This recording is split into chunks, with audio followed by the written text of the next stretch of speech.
안녕하세요. 사연에 빠지다의 DJ 민영입니다. 오늘 사연, 피가 물보다 진하다라는 말이 생각나는 사연인데요. 오늘도 두 개의 사연이 준비되어 있으니 끝까지 들어주시고요. 여러분의 좋아요와 구독은 큰 힘이 되니 꾹꾹 눌러주세요. 그럼 오늘의 사연 함께 시작해 볼게요. 안녕하세요. 저는 성남에 사는 50대 여자입니다. 중년이 되니 확실히 전과는 다른 것들이 눈에 밟히고 보이기도 하는데요. 이래서 사람이 나이가 들면 전보다 마음이 편해지고 여유로워진다고 하는 것 같습니다. 젊었을 때는 그저 앞만 보기 조급해서 달리기 바빴던 것 같은데 지금은 주변을 둘러볼 여유가 생겼으니 욕심 없는 제 자신의 모습에 더없이 행복감을 느끼고 있네요. 젊은 시절 저는 남편 뒷바라지와 자식 뒷바라지에 정신이 없었습니다. 많은 분들이 그러시겠지만 제 때만 해도 여자들은 전업주부로 집안에 들어앉아 있는 경우가 많았죠. 요즘 젊으신 분들은 다들 일하면서도 아이를 키우는 분들이 상당한 걸로 알고 있는데요. 그래서 전 가끔 이런 생각을 하곤 합니다.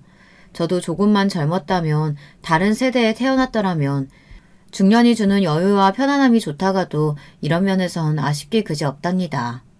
제가 시댁과 남편 자식 때문에 겪는 스트레스와 화를 어디 풀 곳이 없어 헤매이고 다녔던 시간을 생각하면 특히 더 입맛이 씁쓸해져 오네요. 오늘 지금 사연을 쓰는 공간은 작은 카페입니다. 동네 사장님과 친해져서 자주 왔다 갔다 하는 카페인데 오늘은 새로 산 컴퓨터를 들고 카페 구석 테이블에 앉았습니다. 개인적인 글은 자주 써왔지만 이렇게 공개적으로 어딘가 제 사연을 써보는 경험은 처음이라 부담스럽기도 하고 떨리기도 하네요. 어딘가에 제 사연이 소개된다면 듣는 분들은 어떤 반응을 보이실까 궁금하기도 합니다. 분명 제 사연을 듣고 같이 속상해 주실 분도 공감하실 분도 많으리라 생각합니다. 또 어떤 분은 저를 답답이라고 생각하실 수도 있겠고요. 모든 비판은 겸허히 받아들이겠습니다.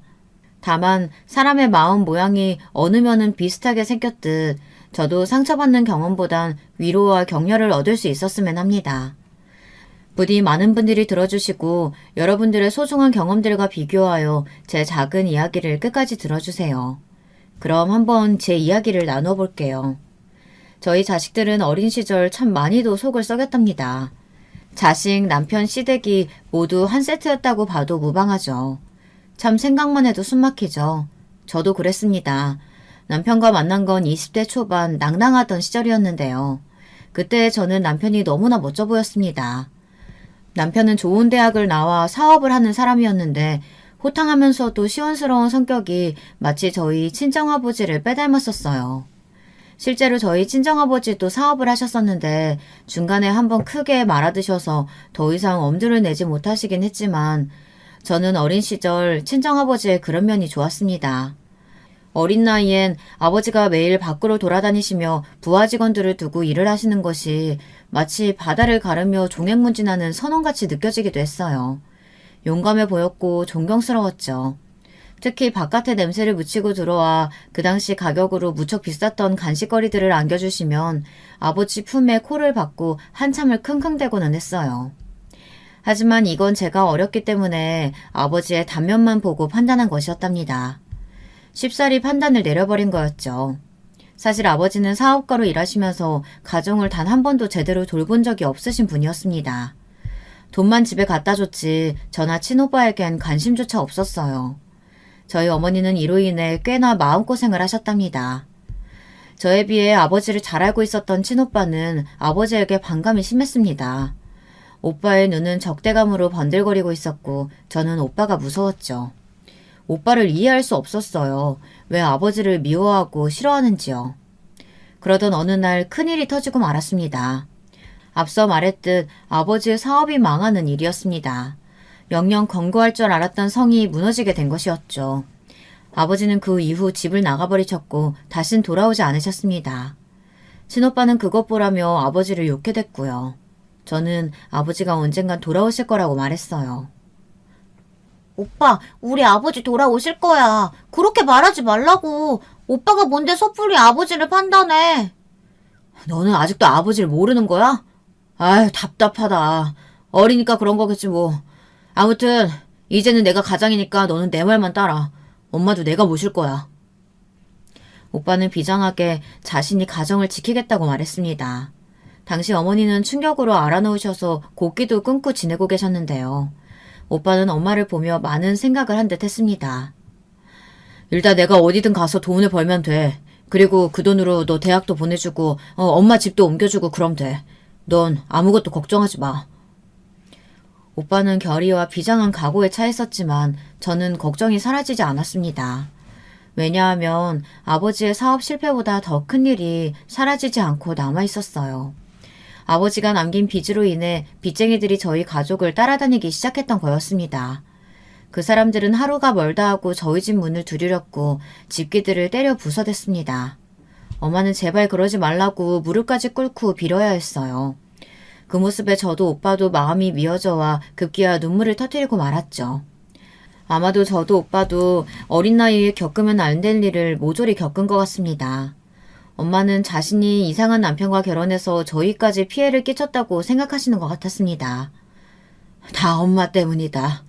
엄마가 너희를 낳아놨으면 최소한 이런 일은 생기지 않게 했어야 하는데 우리 공부 잘하는 민수는 대학도 못 가게 생겼고 민숙이 너도 그렇게 될 텐데 어쩜 좋니?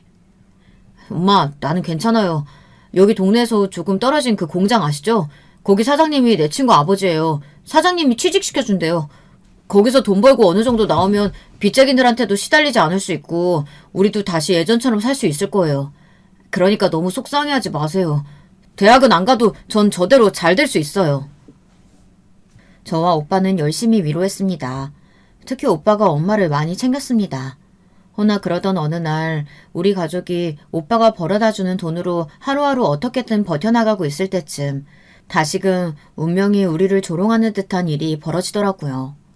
바로 오빠가 공장에서 부당하게 해고를 당했는데 그 이유가 임금 인상을 요구했기 때문이었다고 했습니다. 거기다 오빠는 사장이 뒤로 고용한 사람들에게 맞아 응급실 신세까지 지게 되었어요. 소식을 듣고 헐레벌떡 달려가니 오빠는 응급실 침대에 누워 허망한 눈으로 벽을 보고 있더라고요. 오빠, 괜찮아? 세상에 이게 무슨 일이야? 그러게, 아이고 우리 아들 이 얼굴이 도대체 어떻게 된 거야? 하루에 12시간을 일해도 제대로 돈을 주지 않는 사장이었어요. 말 못하고 일했던 직원이 수백 명이었고요. 제가 그런 직원들을 대변하려다가 이꼴 났으니까 누굴 탓하겠어요. 근데 전 엄마 이거 반드시 갚아줄 거예요. 그 사장은 난 이 꼴로 만들어 놓고도 벌금조차 받지 않고 떵떵거리며 살 텐데 반드시 벌받게 해줄 거라고요. 오빠의 상태는 생각보다 심각했습니다. 여기저기 뺨이 부어 있었고 갈비뼈도 부러져 있었죠. 그런데도 사장이 그 사람들을 고용했다는 증거가 나오지 않아 기소가 되지 않았습니다. 오빠는 거기에 충격을 받고는 선택했습니다. 오빠가 선택한 길은 검사가 되는 길이었답니다. 오빠는 그 길로 그 공장에서 나와 어떻게든 검사가 되겠다며 사법고시를 준비하기 시작했어요. 오빠가 검사가 되는 그 길을 밟는 동안 이번에는 제가 오빠에게 도움이 되어주고 싶어 집에서 가까운 고깃집에 취직해서 일을 하기 시작했습니다. 번 돈은 모두 오빠에게 보냈고요. 그러던 중 저희 고깃집 단골 손님이었던 한 남자분을 만나게 되었는데요. 그 사람이 바로 저희 남편입니다. 남편은 고깃집 근처에 회사를 차려 사업을 시작하고 있는 사람이었는데요. 당시만 해도 불안정한 매출 수익을 보이고 있던 시기였습니다. 그런데 남편은 그럼에도 불구하고 자신감이 넘쳐났고 말했듯이 시원스러운 성격이라 만나면 재미도 있고 편안함도 컸습니다. 남편 쪽에서 결혼을 밀어붙이니 저도 이 사람이라면 평생 재미있게 또 행복하게 살 수 있을 것 같더라고요. 결혼을 하기 전 시어머니를 만나기 전까지는 내심 남편과 결혼하면 이제 나도 좀 인생이 편해지려나 하는 기대감도 있었고요. 시어머니는 저를 만나자마자 딱 한마디를 하셨습니다. 아이고, 어디서 돼지 냄새가 나는 거냐? 설마 얘가 내 며느리 될 애라는 거야? 고졸에 아르바이트 하는 애가? 저는 불합격이었습니다. 시어머니 눈에 들지 못한 거죠. 남편은 옆에서 쩔쩔매고 있었고 이미 시어머니와 한패였던 형님은 저를 우습다는 듯 쳐다보고 있었습니다. 남편에게는 형이 한 명 있었는데 아주버님 역시 수익이 높은 변호사였고 형님 역시 법 쪽에서 유명한 인사 집안의 출신이라는 걸 들어서 알고 있었어요. 형님의 눈길은 마치 가짜는 걸 보는 것 같은 눈빛이었습니다. 시댁에서 나오자마자 정말 자존심이 너무 상하고 제 자신이 초라하게 느껴지더라고요. 여보, 미안해. 마음 많이 상했지? 정말 내가 어떻게든 해결할게. 됐어. 이미 나를 싫어하는 눈치시던데 어떻게 설득하고 뭘 해결하겠다는 건데. 너무 부정적으로만 생각하지 마. 자기 생활력이나 좋은 면을 어머님 모르시잖아. 몰라서 저런 편견 갖고 계시는 거야. 막상 자기가 집에 들어오면 제일 좋아하시고 며느리로 인정해 주실걸? 나 한 번만 믿어줘. 믿고 싶지 않았지만 남편은 시어머니를 설득했습니다. 시어머니는 말만 저렇게 했지 저희의 결혼을 막지 못했습니다. 여기엔 시아버지께서도 큰 도움을 주셨어요. 시아버지는 제 편에 서서 아들이 좋아하는 사람과 결혼해서 행복하다면야 무조건 찬성이라고 시모의 입을 단단히 막아주셨습니다. 시누이 역시 마찬가지로 시어머니와는 달리 정상적인 사람이더군요. 제가 시어머니에게 한 소리 들은 날 바로 전화가 와서 자신이 사과를 하더군요. 언니, 우리 엄마 때문에 아까 좀 그랬죠. 내가 다 민망하네요. 죄송해요, 언니.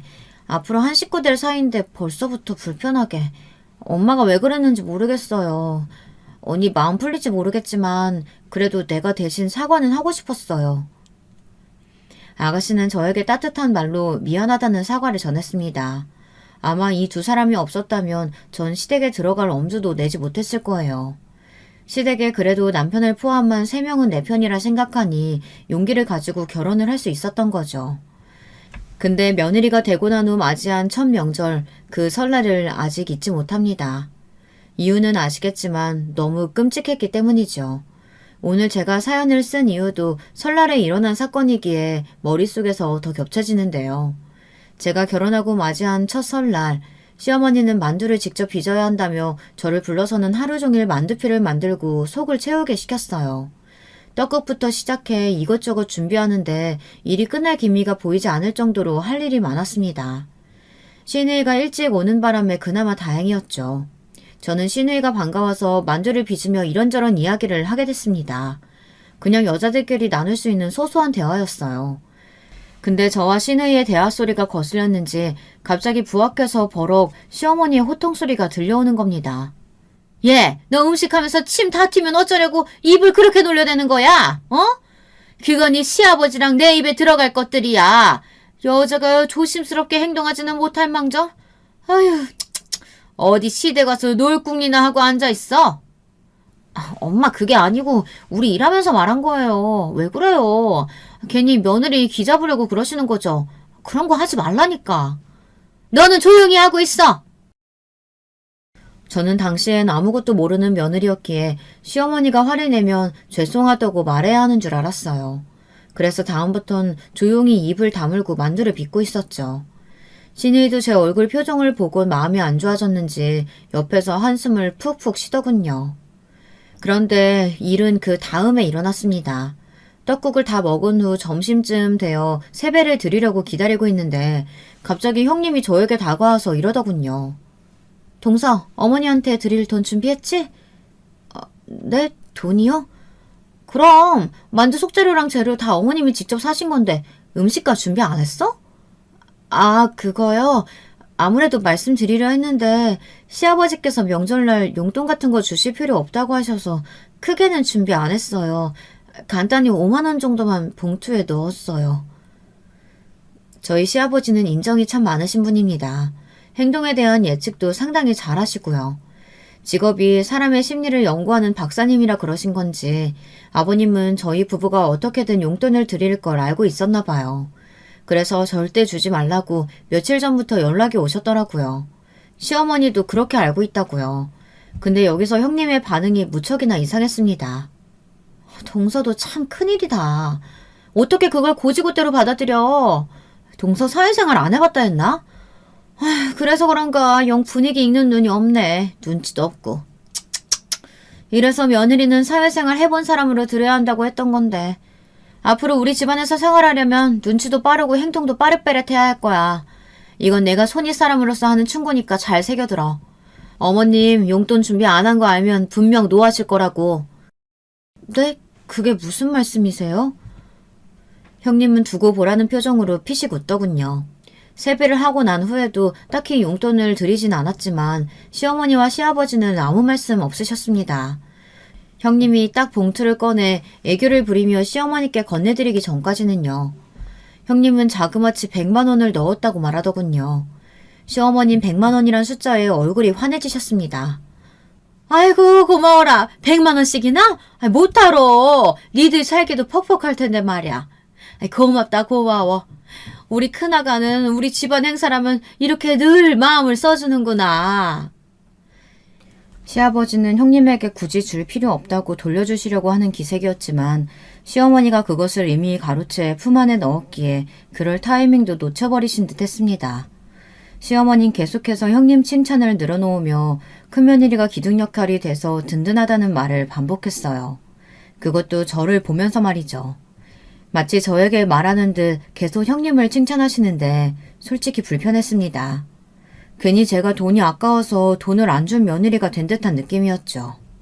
엄마, 우리도 준비하려고 했어요. 아버지가 절대 준비하지 말라고 하는 바람에 어쩔 수 없이 못 드린 거지. 어머 서방님, 원래 이런 건 눈치껏 드리는 거예요. 형님은 남편의 말까지 깔아뭉개며 자신만만하게 웃었습니다. 그리고 이것은 시어머니에게 저란 사람에 대해 단단한 어떤 인상을 주었던 것 같습니다. 시댁 행사 날만 되면, 특히 자신의 생일만 되면 미리 고지를 하시더라고요. 너 이번에 내 생일인 거 알지? 아무리 네 시아버지가 돈 쓰지 말아라 해도 그 짠돌이 양반이 하는 말 듣지도 말고 네가 알아서 잘 챙겨 넣어. 알겠냐? 돈은 현금이 최고니까 현금으로 준비하고. 아휴, 내가 이런 것까지 지도해줘야 되는 건지 모르겠네. 참나. 아, 그나저나 너 우리 아들 내조는 잘하고 있는 거지? 걔가 돈 많이 번다고 해서 너까지 편하게 집구석에서 뒹굴거리고 있다면 그거 아내로서 자격 없는 거다. 알지? 저를 향한 시어머니의 적대감은 깊고 깊었습니다. 처음엔 오해를 풀어보려고도 했던 것 같습니다. 저도 좋은 며느리가 되고 싶고 잘 모시고 싶고 남편 내조도 잘하고 있다는 인상을 드리고 싶었죠. 그래서 사소한 거라도 제가 챙기려고 했고 명절날도 일부러 일찍 가서 시어머니를 돕고는 했어요. 근데 그게 문제가 아니더군요. 이미 저란 사람 자체가 시어머니에겐 자격 미달이었습니다. 겪고 또 겪어보니 그런 판단이 내려지더군요. 어느 날은 형님과 비교되지 않기 위해 시어머니의 생신날 말씀하신 대로 현금을 듬뿍 넣어 준비해 갔더니 제게 이러는 겁니다. 너 내가 말한 대로 아주 그대로 했네. 얘, 어떻게 이렇게 돈만 달랑 들고 왔어? 하다못해 쪽지라도 하나 써와야지. 네 형님 좀 봐라. 좀 보고 배워. 얘는 일하면서도 틈틈이 시간 내서 나한테 편지까지 쓰지 않니? 사람이 그런 정성이 있어야지. 선물이라고 주면 끝인 줄 알아? 특히 어른들한테 하는 선물은 그렇게 대충 하는 거 아니야. 그런 법이 어디 있다니? 아유, 하여튼 기본도 안 돼 있어가지고. 어머님 죄송해요. 제가 동서 잘 가르칠게요. 동서가 사회생활도 안 해보고 겨우 고깃집에서나 일해봤으니 뭘 알겠어요. 제가 가르칠 테니까 동서 앞으로 잘 보고 배워도 어머님도 기분 푸시고요. 생신날 주인공이 기분 안 좋으면 되겠어요? 어머님은 형님의 콧소리 섞인 말에만 순순히 나왔습니다. 알겠다며 그럼 저를 잘 교육시키라고 하더군요. 너무 우스웠습니다. 제가 지금까지 참아왔던 게 너무 호구 같다는 생각이 들더군요. 어차피 처음부터 저를 인정해줄 생각도 없던 사람에게 내가 왜 그런 쓸데없는 노력을 쏟은 건지 후회가 돼서 미칠 것 같았습니다. 어머님, 말씀이 심하시잖아요. 저 나름대로 어머님 눈에 들려고 많이 노력했어요. 어머님이 저번 날에 김치찜 드시고 싶다고 해서 집까지 만들어가지고 갔는데도 한마디도 고맙다고 말씀도 없으시고 어머님이 심부름시킨 일도 제가 마다한 적 한 번 있었나요? 형님은 일하는 사람이라 바쁜 사람이라서 안 된다고 저 시키는 거 뻔히 불공평하다는 거 아는데도 어머님 위해서 해드렸어요. 그런데 정말 속상해요. 웃기고 앉았네. 이게 어디서 눈물 질질 짜고 자빠져 있어? 아니 이게 무슨 말이야? 제가 한창 서러움을 토로하자 그때 마침 시아버지께서 들어오셨습니다. 눈물이 그렁한 제 눈을 보고는 시아버지는 이미 상황을 예측하신 듯 시어머니를 조용히 책망하셨어요. 시어머님 꿀먹은 벙어리가 되었네요. 그렇게 생신은 흐지부지 끝이 나버렸습니다.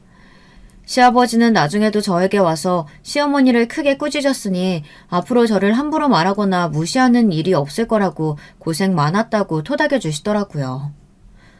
곱고 참한 네가 우리 집에 와서 별일을 다 겪는구나. 다른 집에 갔으면 이런 일 없을 텐데 내가 너무 미안하다. 아이고. 저는 그때 아버님의 따뜻한 말에 너무 큰 위로가 되어 엉엉 울고 말았습니다. 당시 저는 친정도 친구도 기댈 곳이 아무데도 없었거든요.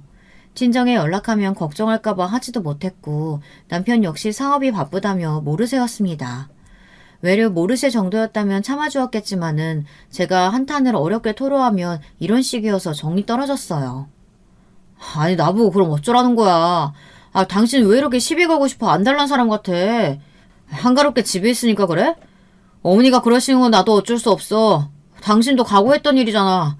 그냥 받아들여 무시하든가. 무시가 안 되니까 그러지. 당신이라면 무시가 되겠어? 당신도 알다시피 우리 집 식구들은 당신한테 잘해주잖아. 늘 넘치게 잘해주는데 나는 왜 이런 대접을 받고 있어야 돼? 실제로 저희 친정 집안 식구들은 남편을 한 가족으로 따뜻하게 맞아주었어요. 오빠도 남편이 뭘 부탁하면 거절하는 법이 없었죠.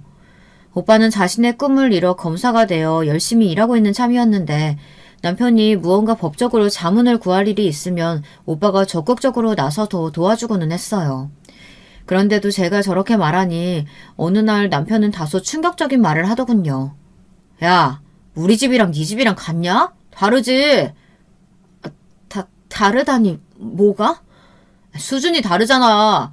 뭐 우리 집이 대단하다는 건 아니지만 나는 어쨌든 형도 형수도 나도 잘 나가는데 당신은 조건부터 뒤처져 있잖아. 어쩔 수 없는 거야. 아니면 당신이 당신 힘으로 뭐라도 되어보든가. 어이가 없었습니다. 남편 사업이 잘 되기까지 옆에서 내조하며 온갖 것들을 도맡아 해주었더니 어느새 저는 집구석에 가구 같은 사람이 되어 있더라고요. 마음에 안 드는 반찬이 있다 하면 새로 다시 해주었던 적도 여러 번 있었는데 저 스스로조차 그런 행위들을 당연하게 생각했다는 것이 후회스러웠습니다. 남편이 서서히 변한 것은 그때쯤이었습니다. 대신 제게도 숨 쉴 구멍은 있었는데요. 바로 신우이였답니다. 신우이는 기가 막히게 자기 오빠의 패턴을 알고 있었습니다. 신우이가 직장 문제로 저희 집 근처에 산 적이 있었는데요.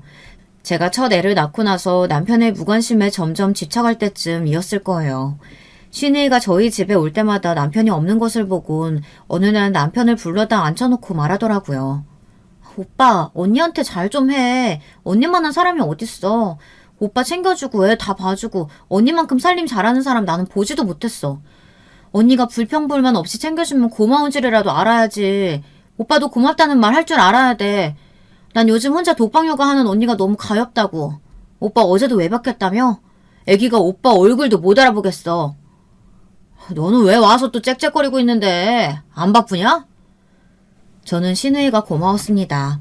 제가 하고 싶은 말을 대신 내질러주니 속이 편하더라고요. 근데 남편은 사업 때문에 신경이 곤두섰던지라 그 말을 또 튕겨내버리곤 왜 여기까지 와서 바가지를 긁냐며 신우이를 내쫓으려고 하더군요. 하지만 신우이는 그 후에도 번번이 저희 집을 찾아와 남편을 나무랐고 저를 여러모로 지켜주었네요. 아마 신우이가 없었다면 이 시기를 어떻게 버텼을지 모를 만큼 고맙고 그랬답니다. 하지만 그러던 어느 날 또 대형 사건이 터지고 말았는데요.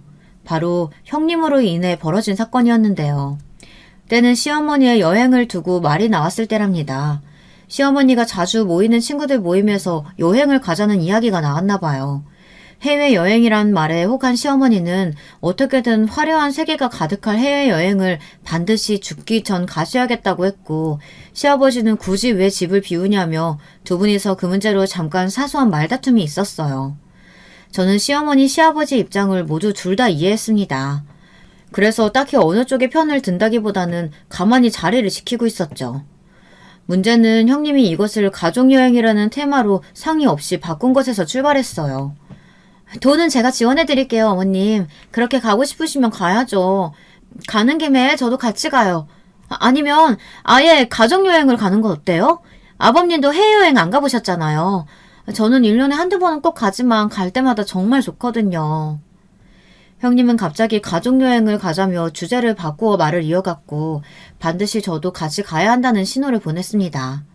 허나 저는 아직 갓난아기인 아이를 데리고 비행기를 타는 게 조금 겁이 났어요.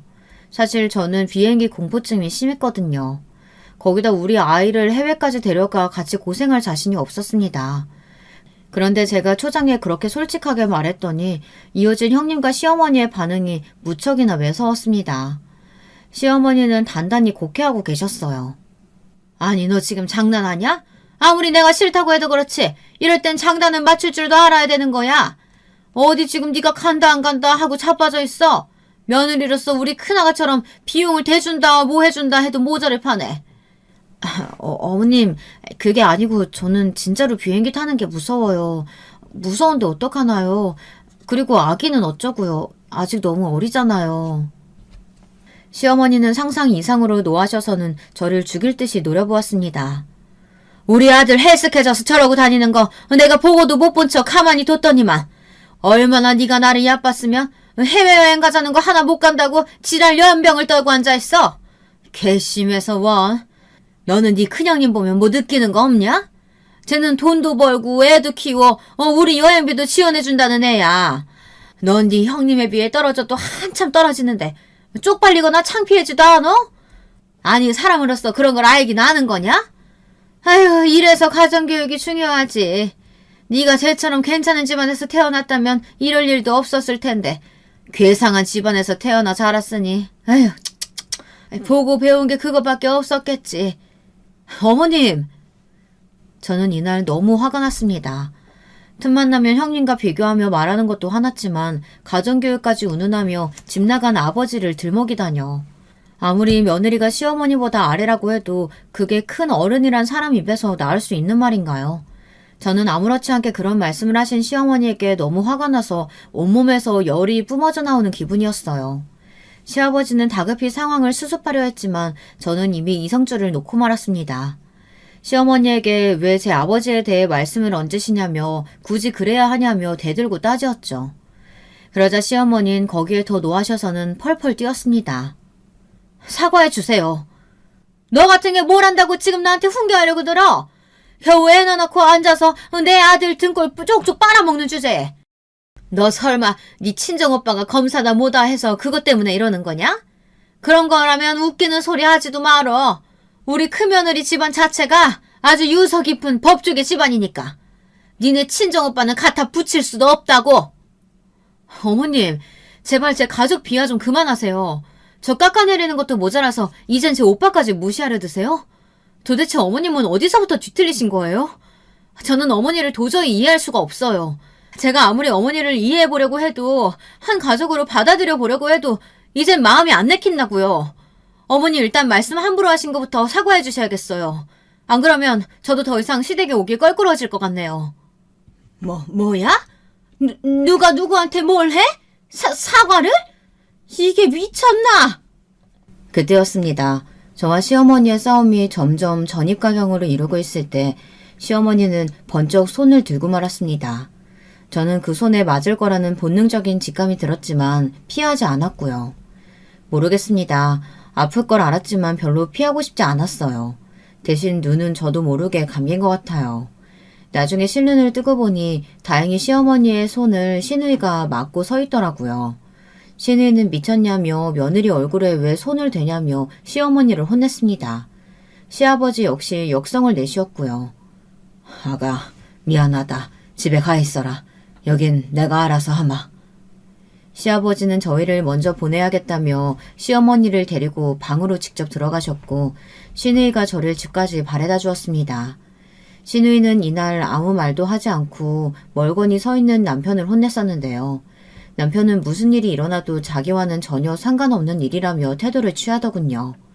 오히려 별것도 아닌 일을 왜 크게 만들었냐며 저보고 뭐라고 하더군요.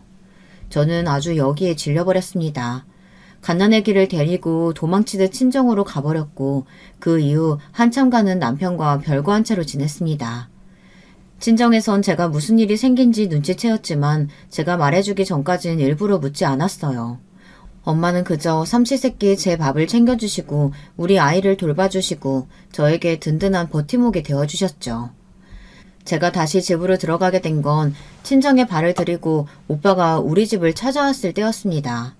오빠가 어느 날 친정에 있는 저를 발견하고는 놀라서 묻더군요. 너 왜 여기 있는 거야? 설마 남편이 속 썩여? 제가 아무 말 하지 않자 오빠는 안 되겠다며 곧바로 저를 데리고 남편이 있는 회사 앞으로 찾아갔어요. 거기서 남편은 오빠를 보자마자 움찔 떨었습니다. 오빠가 한번 화가 나면 정말 무서운 사람이라 그 기세가 장난이 아니거든요. 본능적으로 그것을 알았는지 남편은 오빠에게 끌려가 한참이나 훈계를 들으면서도 아무 말을 하지 못했습니다. 내가 내 동생 눈에서 눈물 나게 하지 말라고 그렇게 부탁했는데 어떻게 이럴 수가 있는가? 내가 자네를 얼마나 믿었는지 자네가 알 거 아니야. 우리 민숙이 착한 애야. 우리 집에서 워낙에 험한 일을 겪어서 시집가면 그저 잘 사는 줄로만 알고 그렇게 보낸 아이라고. 도대체 남편으로서 뭐하고 다니는 거야? 애가 자기 시댁에서 당하고 살고 있으면 든든한 반팽마개가 되어줘야지. 뭐하고 있었는 거냔 말이야. 그 순간 오빠는 제게 친정 아버지와 진배 없었습니다. 저는 오빠의 말에 괜히 눈시울이 시큰거려 아이를 꼭 껴안고 눈물을 참아내느라 애썼습니다. 남편은 한마디도 못하고 듣고 서 있었고요. 그것도 공손히 두 손을 모으고요. 오빠는 앞으로 한 번이라도 이런 일이 있었다간 바로 이혼이라며 단단히 못을 박았습니다. 그 후 남편은 저에게 조금 나아진 모습을 보였어요. 완전히 달라진 건 절대 아니었고요. 애 키우는 동안 조금씩 도와주는 척이라도 하고 관심을 보이는 정도로요. 애가 정말 이대로 아빠 이름을 까먹는 건 아닌가 걱정했는데 다행히 아이도 아빠를 좋아하니 남편 역시 자신이 아버지가 되었다는 생각에 점점 변화하는 모습을 보였습니다. 남편이 원래 아이를 싫어하는 사람은 아니었기에 그런 변화가 가능했던 것 같습니다. 사업적으로 욕심은 많았지만 커가며 자기를 아빠라고 부르고 따르는 자기 자식이 생기니 점점 마음이 집으로 돌아오고 있었죠. 저는 남편의 변화가 무척이나 반가웠고요. 이대로 조금만 더 이 행복이 유지되었으면 좋겠다 생각도 했어요. 남편이 가끔씩 주말에 저와 아이와 함께 놀이공원으로 나들이 가는 날이 있었는데 그날이 아직도 기억에 남을 만큼 정말 행복했거든요. 여보, 앞으로 지금만 같았으면 좋겠어. 나 시댁 너무 힘들어. 당신도 알다시피 당신 어머니, 우리 형님 다 만만치 않은 사람들이잖아. 나 시누이랑 시아버지 덕분에 겨우 버티고 서 있는 거야. 당신이 조금만 내 편이 되어주었으면 좋겠어. 알겠어. 나도 지금까지 무심했던 거 인정해. 나도 사업 때문에 스트레스 받고 그러다 보니까 자꾸 소홀해졌나 봐. 그리고 사실 말 안 했지만 나는 형한테 콤플렉스가 있거든. 형이 워낙에 잘 나가는 사람이다 보니 형보다 더 성공하고 싶다는 욕심이 있었어. 그래서 어머니가 자기 무시하는 말이 기분 나쁘고 듣기 괴로울수록 더 일에 매진해서 어떻게든 성공하려고 노력했던 것 같아. 이해해주라. 남편은 콤플렉스가 있었다며 자신을 이해해달라고 하더군요. 어렸을 적 자신보다 뭐든 더 잘하는 형을 보며 늘 그런 콤플렉스가 있었다고요. 믿어야 할지 안 믿어야 할지 완전히 신뢰는 가지 않았지만 적어도 그때의 저는 남편이 짠하고 남편을 용서해야겠다는 생각을 했습니다. 아마도 이게 지금 생각해보면 착한 며느리 증후군처럼 제가 누군가를 용서하고 이해해주고 배려해줘야 한다는 강박에 휘둘려 있었던 것 같아요. 그럴 필요가 전혀 없었는데도 불구하고요. 그 후 남편이 어떻게 되었냐고요? 인생 선배님들은 예상하셨겠지만 역시나 효과는 오래가지 않았습니다. 저희 자식놈이 딱 사춘기쯤부터 말썽을 부리기 시작했는데 그건 오롯이 남편 때문이었습니다. 남편이 저를 집에 있는 여자라 무시하고 바깥 여자를 만나고 돌아다녔거든요.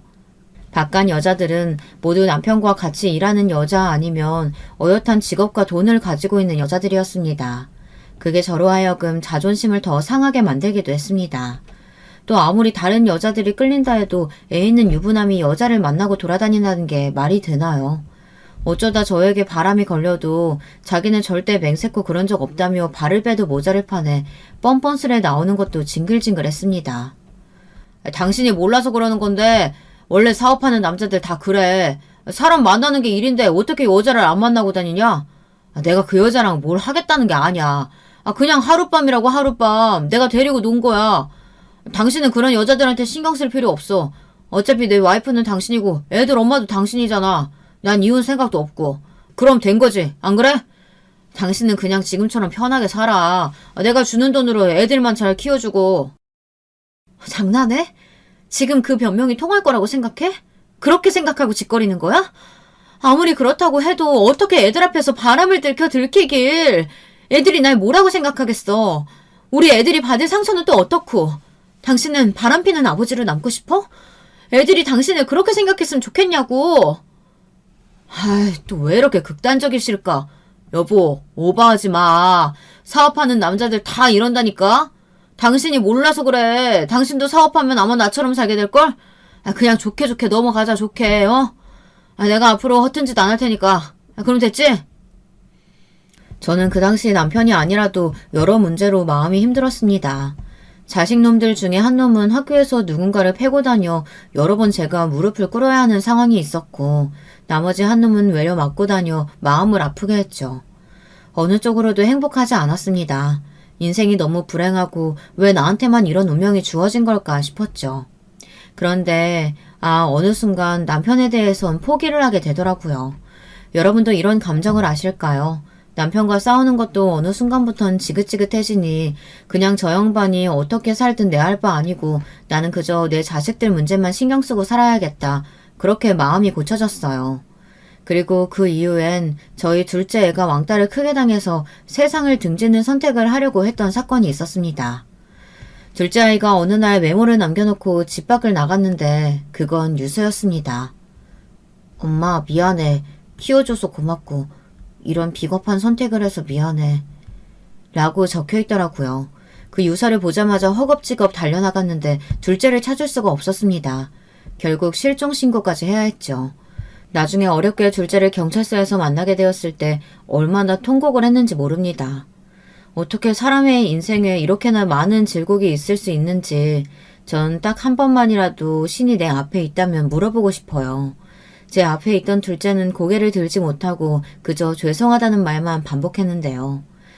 저는 그날 이후 둘째를 지키기 위해 둘째를 데리고 시골로 향하는 길을 선택했습니다. 당시 저희 친정어머니가 시골에 있었기에 둘째가 그곳에서 조금이라도 마음 편하게 지내기를 기대했어요. 그런 마음으로 제가 시골행을 선택한 후 저는 둘째가 나아지기만을 기다리며 살았습니다. 부모의 간절함이 어떻게 어떤 방식으로 자식에게 닿았는지는 모르겠지만 다행히 제가 시골행을 선택했던 그 방식은 둘째에게 긍정적으로 작용했습니다. 엄마, 나 여기 오게 해줘서 고마워. 이제야 살 것 같아. 엄마도 좋고 할머니도 좋고 다 좋아. 사람 없는 곳에 오니까 이제야 숨 쉴 수 있을 것 같아.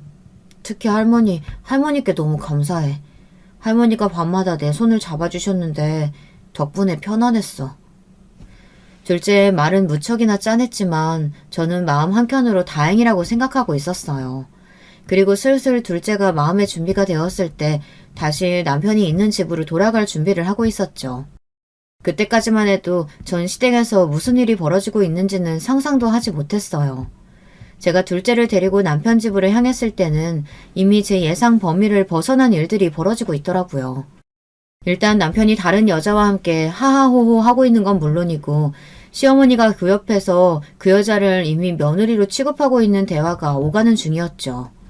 중간중간 남편과 전화할 때 이상한 여자 목소리가 들려 느낌이 조금 쎄하긴 했지만 설마 여기에 시어머니까지 연루되어 있는지는 몰랐죠. 시어머니는 저를 보자마자 왔니? 아휴 참 거지 같은 타이밍에 왔네. 다른 말할 건 없고 우리 애가 새 여자 들었다고 한다. 니들도 안 맞은 지 오래됐지? 애들도 컸겠다. 슬슬 갈아설 때 됐으니까 얼른 정리해라. 라고 하더군요. 어이가 없어 시어머니 뺨을 칠 뻔했습니다. 그러다 옆에 제 둘째 아들이 있다는 걸 알고는 조용히 손을 내렸어요. 남편도 옆에서 일단 이혼 절차가 정리될 때까지는 따로 살자고 하더라고요. 네, 그럴 때가 된 것 같네요. 남편 같지 않은 남편놈이랑 사는 것도 징글징글하고 어머니 얼굴 보는 것도 역겨운데 아주 잘 됐네요. 저는 이 한마디를 지르고 자식들을 데리고 나와버렸습니다. 시누이의 배려로 괜찮은 오피스텔을 구했는데 자식들은 어차피 남편에게 정도 없었고 방황했던 첫째 놈도 제 아빠가 인간 이하라는 걸 알고 나선 정이 떨어졌는지 방황을 그치고 저에게 살갑게 굴기 시작했습니다. 그래서 배신감은 컸지만 자식을 얻은 기분에 하루하루 버티고 살아나갔던 것 같아요. 그게 저의 최선이었어요. 대신 저는 남편과 곱게 이혼해줄 생각이 없었습니다. 남편과 시어머니가 제게 했던 짓을 돌려주고 싶었고 어떻게든 위자료라도 받고 싶었죠. 그러던 어느 날 청천벽력 같은 소리를 듣게 되었습니다. 바로 저희 엄마가 암에 걸리시게 된 거였어요. 어쩌면 이런 일이 일어날 수 있는지 시골에 아들과 함께 내려가 살 때 저희 엄마가 잘해주신 것을 생각하면 너무나 가슴이 무너져 내릴 듯 아파왔습니다. 우리 둘째가 나아질 수 있었던 건 따뜻했던 엄마 덕도 있었으니까요. 저는 엄마의 수술이 무사히 끝나길 기도했어요. 오빠도 마찬가지였고요. 하지만 엄마는 이미 암 말기 환자였고 수술을 받는다고 해도 오래 살지 못한다는 말을 들었던지라 마음의 준비는 해야 하는 상황이었습니다. 엄마, 내가 잘해주지 못한 것 같아서 미안해. 아니야. 우리 딸이 있어서 엄마는 정말 행복했어. 엄마가 아프시고 당장 죽음이라는 상황이 앞에 닥치니 입에서 나가는 단어는 고맙다, 사랑한다, 행복했다 이런 말들 뿐이더라고요. 그 순간 살아생전 더 많이 해드릴 걸, 시골에서 지내고 있을 때 한마디라도 더 할 걸 하는 후회가 들었습니다. 그리고 저희 엄마의 상황과 별개로 남편이란 놈은 똑같이 그지 같았습니다. 설날이란 명절이 다가오자 저에게 요구를 해왔습니다. 이혼은 할 때 하더라도 시댁은 가자고요. 그것이 며느리의 도리라고 말이죠. 사실 시어머니를 생각하면 안 가는 게 맞지만 제게 잘해주셨던 시아버지와 시누이가 떠올랐어요. 아직 저희 소식을 자세히 모르는 시아버지와 시누이에게 얼굴을 보고 이혼 사실을 밝히고 싶었죠. 그래서 명절날 가겠노라고 말하고 남편에게 말했습니다. 그런데 여기서 사건이 발생한 것이었어요. 들으시면 여러분도 아마 깜짝 놀라 분통을 터뜨리실 겁니다. 설날 명절 연휴 첫날 시댁에 갈 준비를 하던 차에 오빠에게서 전화가 온 겁니다. 아직 집이지? 얼른 병원으로 와야 할 것 같아. 엄마가 많이 아프셔. 뭐라고? 알겠어. 준비하고 바로 갈게. 엄마가 위급하시다는 전화였습니다. 저는 남편에게 아무래도 친정엄마의 병원으로 가봐야겠다고 했습니다. 엄마가 위급하다니까 일단 난 병원으로 가야겠어. 당신 차 시동 걸어놨지? 우선 그쪽으로 가자. 뭐? 아니 내가 거길 왜 가야 되는데? 그리고 설날엔 당연히 시댁부터 가야 하는 거지. 미쳤냐? 네 어머니 그거 깨병일 수도 있어. 죽을 날 받아놨으니까 괜히 깨부리는 거라고. 너랑 나 끝나는 마당에 나 거기까지 가서 죽어가는 노인네 보고 싶지 않다. 약속한 대로 시댁부터 가. 그리고 병원을 혼자 가든지 말든지 마음대로 하고. 뭐? 당신 그걸 말이라고 해? 저는 그 순간 너무 황당해 부들부들 손이 떨렸습니다. 그 사이 오빠에게선 계속 전화가 오고 있었고요. 남편은 제 손을 덥석 붙잡더니 강제로 저를 차에 태우더군요. 자식들도 자기 아버지 성질머리는 못 말린다는 걸 알아서 안절부절하는 표정으로 절 쳐다보고 있었고요. 시댁에 도착할 때까지도 저는 표정이 잔뜩 어두워져 있었습니다. 그럴 수밖에요. 친정엄마가 어찌 될지 모르는 상황인데 시댁으로 향하는 차 안에 있다니 불안해서 견딜 수가 없었어요. 저는 시댁에 도착했을 때 튕겨져 나가듯 차에서 나와 남편에게 말했습니다. 나 못 들어가. 안 간다고. 우리 엄마가 지금 어떻게 될지도 모르는데 시댁부터 가야 한다고? 내가 미쳤니? 내가 만만해? 나는 병원으로 갈 테니까 당신 혼자 가. 야, 너 죽고 싶어? 남편 입에서 험한 소리가 나왔고 저는 질세라 외쳐대며 어떻게든 가겠다고 빡빡 우겼습니다. 그렇게 큰 소리가 오가던 찰나 마침 쓰레기를 버리러 나온 시어머니와 마주쳤고요. 시어머니가 무슨 소리를 할지 뻔했기에 저는 바로 택시부터 잡으러 달려갔어요. 그리고 그때 전화가 걸려온 거죠. 저희 어머니께서 사랑하는 엄마가 세상을 등졌다는 연락을 받았습니다. 오빠는 눈물 어린 목소리로 엄마가 저를 많이 보고 싶어 했다는 말을 하더라고요.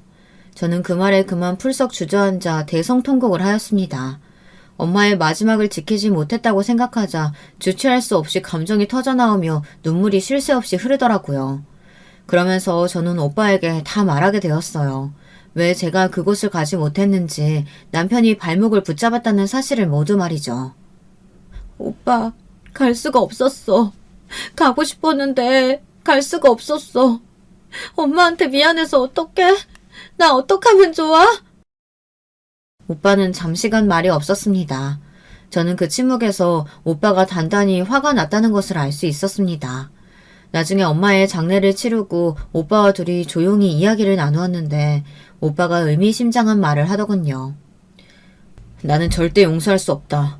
네가 지금까지 시댁에서 무슨 대우를 받아왔는지 알게 된 이상 그 자식 완전히 망가뜨릴 거야. 그 별 볼 일 없는 집안도. 저는 정신이 없어 흘려들었지만 오빠는 그 말을 실행에 옮겼습니다.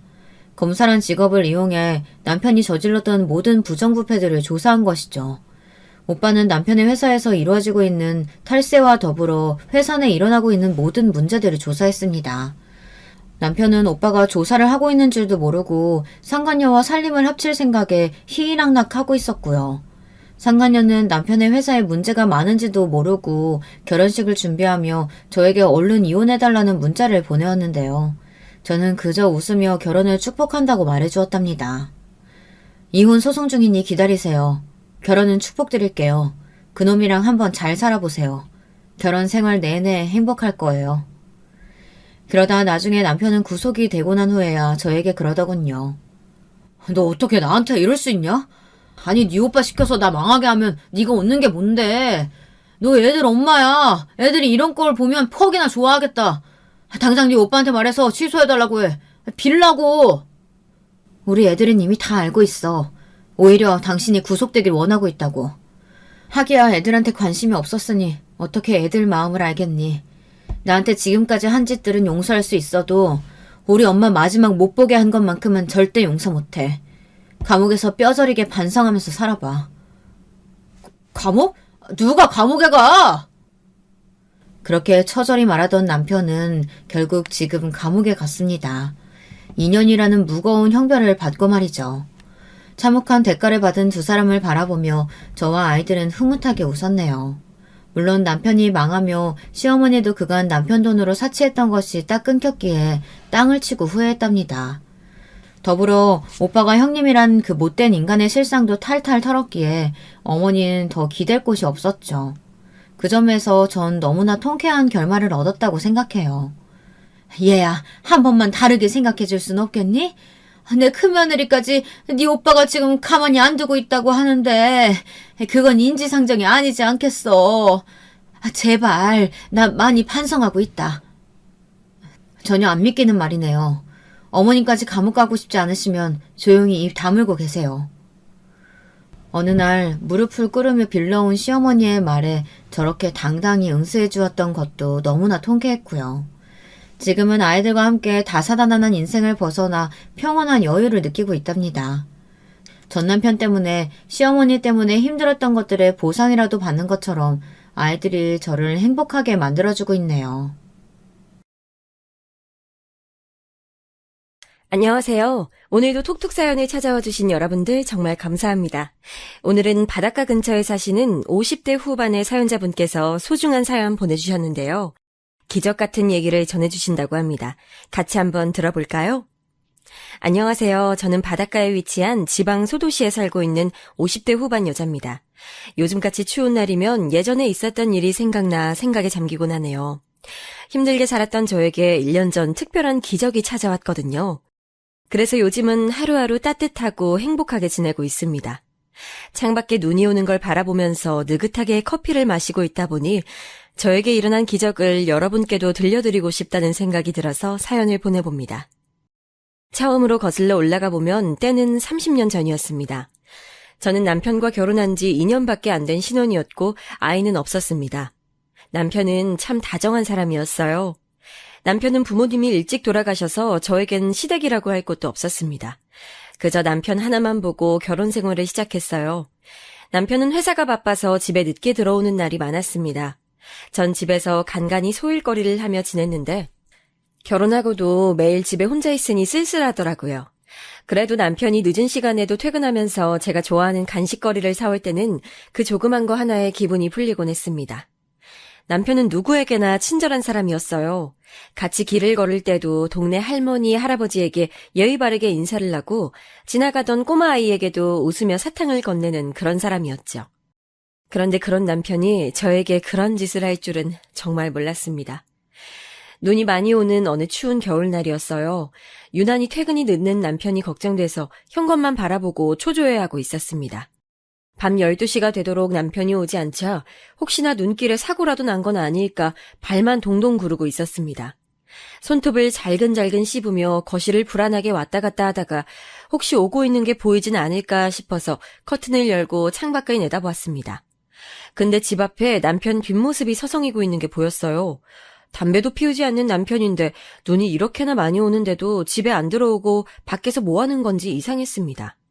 창문을 열고 남편을 부르자 화들짝 놀라더라고요. 그리고 그제서야 남편은 집에 들어왔습니다.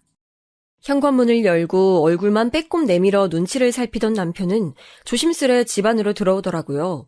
근데 남편의 점퍼 앞 살짝 열린 지퍼 사이로 무언가가 보였습니다. 남편이 지퍼를 내렸는데 글쎄 그 품 안에 새근새근 자고 있는 갓난쟁이 남자아기가 있는 거 아니겠어요? 추운 밖에서 남편과 함께 추위에 떨어서 그런지 그 뽀얀 볼이 빨갛게 홍조를 띠고 있더라고요. 전 이게 어찌된 약문인지 몰라 남편에게 물었습니다. 도대체 이 아기가 누구냐고요. 남편은 아기를 안은 채로 무릎을 꿇더니 눈물을 뚝뚝 흘리며 말했습니다. 여보, 미안해. 내가 정말 죽을 죄를 지었어. 무슨 말이야? 설마... 남편의 미안하다는 말에 설마 그건 아니겠지 했던 일이 사실이 됐습니다. 바로 남편의 아이였던 거죠. 저한테 한없이 잘해주던 남편이 바람을 피울 것이라곤 상상도 한 적이 없었습니다. 전 믿겨지지 않아 몇 번이고 다시 물었습니다. 정말로 당신 아이가 맞냐고요. 네, 맞다고 하더라고요. 한순간의 실수였다면서요. 전 세상이 무너지는 기분을 느꼈습니다.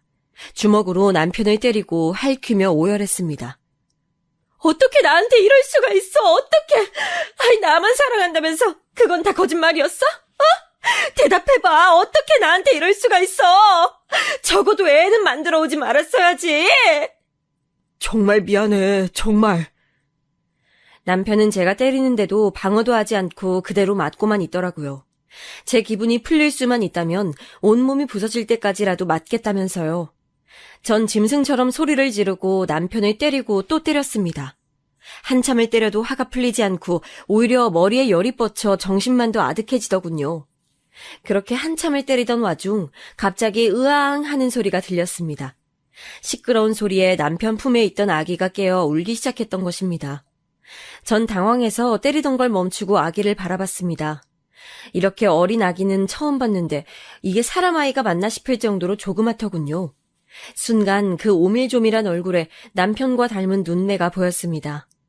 너무 화가 났지만 아이한텐 죄가 없잖아요. 화를 가라앉히기 위해 잠시 숨을 고르고 시간을 가졌습니다. 남편은 죄인의 얼굴로 가만히 앉아 있었고요. 그렇게 멍하니 며칠이 흘렀어요. 이게 어떡할 건데? 누구 앤데? 사실은 그게... 그때부터 남편의 얘기가 시작됐습니다. 남편은 상대 여자가 누군지 절대 말해주지 않더라고요. 술김에 한 번 실수했는데 상대 여자가 임신 사실을 숨기고 있다가 아이를 낳자마자 남편에게 건네주고 사라졌다고 하네요. 그 애 당신은 맞는 거야? 확실해? 마지막 희망의 끈을 붙잡는 듯 물었지만 맞다고 하더라고요. 그리고 확인 절차가 끝나고 나서 남편이 이야기라도 해보려고 그 여자 집에도 찾아가 보고 연락도 시도해봤지만 이미 자취를 감춘 뒤였다고 합니다. 나도 어떻게 해야 할지 몰라서 그래서 여길 데려온 거야? 풀 죽어 말하는 남편이 너무도 미웠습니다. 이 추운 날 아이를 맡길 데가 도저히 없어 염치를 무릅쓰고 집에 데려왔다고 하는데 그런 남편의 모습이 너무도 뻔뻔스레 느껴졌어요. 앞으로 남편한테 어떻게 할 작정이냐고 물었어요. 그러자 남편은 저에게 이렇게 말했습니다. 이 아이는 그냥 당신이 하자는 대로 할게. 당신이 고아원에 갖다 주라고 해도 그렇게 할 거야. 당신 배신한 것도 미안해서 죽고 싶은데 이 아이까지 당신한테 키워달라곤 죽어도 말 못해. 전 그럼 고아원을 알아보자며 매정하게 말했어요. 제 아이도 낳지 않았는데 남의 아이를 기를 순 없으니까요. 그리고 밖에서 딴짓거리한 남편도 용서할 수 없었습니다. 그 후 남편이 고아원을 알아보는 동안 어쩔 수 없이 아이는 제가 키울 수밖에 없었습니다. 어차피 떠날 아이라 이름도 짓지 않고 그냥 아가야라고 불렀어요. 전 급하게 분유를 한 통 사다가 먹이고 아이 옷도 주변에서 구해다가 되는 대로 입혔습니다. 제품에서 분유를 먹는 아이의 얼굴을 바라볼 때마다 이 아이의 어딘가는 그 여자를 닮았겠지라는 생각하니 얼굴도 모르는 그 여자가 떠올라 화가 치밀기도 했습니다. 하지만 신기하게도 조그만 입으로 오물오물 젖병을 빠는 아이를 보면 또 금방 마음이 가라앉곤 했죠. 그렇게 아이를 낳으며 심장까지 따뜻한 온기가 전해지는 것 같았습니다. 조심스레 우는 아기의 얼굴을 만져보니 살면서 만져본 그 어떤 것보다도 부드럽더라고요. 전 화가 났던 것도 잊은 채 우는 아이를 달래기 위해 둥가둥가 흔들어도 보고 노래도 불러보고 등도 어루만져 주었습니다. 한참을 달래던 끝에 아이가 다시 새근새근 잠이 들면 제 마음에도 고요가 찾아오곤 했습니다. 남편은 당연히 이유로 저에게 설설 기고 제 심기를 건드리지 않으려고 노력했어요. 그냥 죽을 것처럼 미안해하며 숨죽여 지내더라고요. 그쪽이 제 쪽에도 편했습니다. 그리고 한 달 뒤 남편이 고아원 몇 군데를 알아본 후 제일 괜찮은 곳으로 아이를 보내기로 한 날이 다가왔습니다. 저는 남편과 함께 짐을 싸고 밖으로 나갔어요. 그런데 제품에 안겨있던 아이가 그날따라 유독 심하게 칭얼거리더라고요. 문 밖을 나서자 자기가 버려진다는 걸 알기라도 하는 듯 자지러지게 울었어요.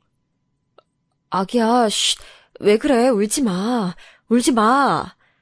그런데 달래기 위해 남편이 아이를 안으려 하자 아이가 갑자기 경기를 일으키며 그 고사리 같은 손으로 제 가슴팍의 옷을 꽉 붙잡고 놓질 않는 거 아니겠어요? 평소엔 남편한테도 잘 안기던 아이였는데 말이죠. 저는 제품에서 절대 떨어지지 않으려고 하는 아이의 모습을 보자 굳게 먹었던 마음이 와르르 무너져 내렸습니다. 그래도 한 달 동안 키웠던 정을 무시할 순 없는지 사실 가슴 한켠에선 보내기 싫다는 마음이 자리 잡고 있었거든요. 하지만 남편의 혼외자라는 사실 때문에 마음을 독하게 먹고 나온 것이었는데 그런 아이의 모습에 제 마음속에 있던 도끼가 사르르 녹아내리고 말았습니다. 여러분들 모두 제가 참 미련하고 바보 천치 같다고 생각하실 수 있겠지만 전 아무리 생각해도 이 추운 날, 이 가여운 아이를 남모르는 곳에 보낼 수는 없었습니다. 아무리 제 피가 섞인 아이가 아니라고 해도 한 달 동안은, 그래도 한 달 동안 저는 아이의 엄마였으니까요. 잠시 깊은 고민을 거친 뒤 저는 마음을 고쳐먹고 이 아이를 제 아이로 받아들이기로 했습니다. 제 결정에 남편은 바닥에 엎드려 제 발을 어루만지며 고맙다고 눈물을 쏟아내더군요. 그렇게 전 이 아이의 진짜 엄마가 됐습니다. 그리고 남편과 함께 아이의 이름을 짓고 출생신고도 해줬습니다. 하지만 이 소식을 들은 친정에선 역시나 난리가 났지요. 특히 친정엄마는 땅을 치며 곡소리 나게 우셨고 그 옆에서 저나 남편 둘 다 무릎을 꿇고 땅만 바라보고 있었습니다. 네 자식도 아닌 상간녀 자식을 키우겠다고? 너 자식 키우는 게 얼마나 힘든지 아니? 근데 네 자식도 아닌 다른 것의 자식을... 아이고 이 모자란 거사 어쩌려고 그래 어쩌려고. 너 애미 속 타 들어가는 거 보고 싶어 이러냐 어? 이봐 자네. 내가 자네 부모 없는 거 알면서도 결혼 허락해줬을 땐 자네 인성 하나만 보고서 이 결혼 허락한 걸세. 내 딸 굶기지 않고 행복하게 해주겠다고 해서 그 말 믿은 거야. 근데 기어이 이 지경을 만들어 오나? 어? 자네가 사람이야? 친정엄마는 절대 그 아이 못 받아들인다며 연을 끊자는 말까지 입에 올리셨습니다. 그 정도로 엄마는 염려가 크셨던 거지요.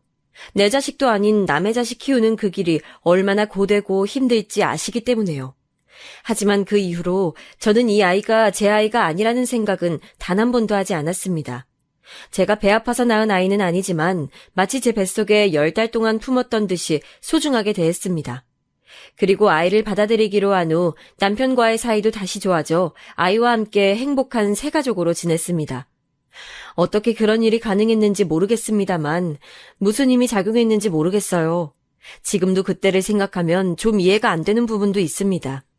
아이가 너무 이쁘고 사랑스러웠던 걸까요? 버려진 아이가 불쌍해서였을까요?